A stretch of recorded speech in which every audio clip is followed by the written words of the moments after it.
All right, we're sitting down today with author Rosemary Barberet, who has written Women, Crime, and Criminal Justice. And Rosemary, since the book published in early 2014, it's won awards from the ASC and ACJS. And I wanted to know if you feel like the topic, women as offenders, as victims, as criminal justice professionals, is that gaining more awareness? I think that that particular topic is gaining, or is rather consolidating its place in the field. It's not unusual for any criminal justice program, undergraduate or graduate in the United States, to have a course on women or gender and crime. In fact, it's part of the standards that the ACJS mandates for criminal justice programs to have some discussion of diversity. So I wouldn't say it's an unusual topic. I would say that perhaps now, because of the wealth of books in this area, women in crime, gender in crime, the field is consolidating and becoming more diverse in terms of how it is expanding. And by that I mean that I've taken the field global, but I think other people will push the field in a variety of directions. Some of the subtopics within women in crime, such as sex trafficking of women, have their own books. There are specific books about women in prison, women in the criminal justice profession. So I see, yes, this is an expanding field that is consolidating, and certainly in the United States, this is becoming what was once a marginalized topic. It's becoming really, I wouldn't say yet a mainstream topic, but a very common topic for people to choose for PhD dissertations, a common topic for people to choose as a specialization when they apply for jobs and work in different criminal justice departments, and something that I think will probably only grow as the years go on.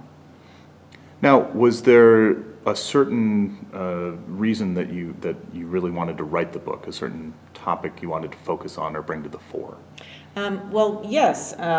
This book was written really because of my background and my previous research, but also mainly my work representing various non-governmental associations at the United Nations. That led me to observe both the workings of the UN Crime Commission in Vienna, which is the main body that establishes policy and international law as concerns crime and criminal justice, and then in New York, representing these same associations at the Commission on the Status of Women, which is the body of the UN that really makes decisions as concerns policies that relate to women and gender equality. These two bodies don't often talk to each other. They often deal with similar topics such as violence against women. They deal with them in very different ways.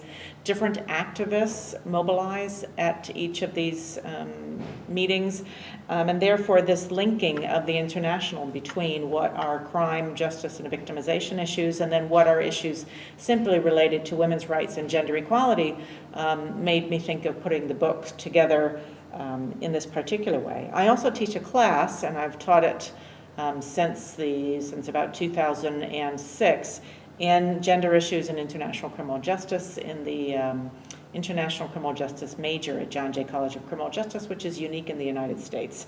This is a course that was originally designed by my colleague Mangai Natarajan. She sort of bequeathed it to me. And like many of us that teach in global issues, we find that there is no text. We find that we're usually dragging around binders of articles that students often find very dense and hard to read. And many of us end up writing the text for our course simply so that we have everything in one place for our students. It also gives us a chance to organize in a systematic way what we have been teaching, what we think should go into this particular topic area. So it was a bit of a slice of what I do anyway in my teaching. And this particular book I taught alongside my students, which is another interesting story.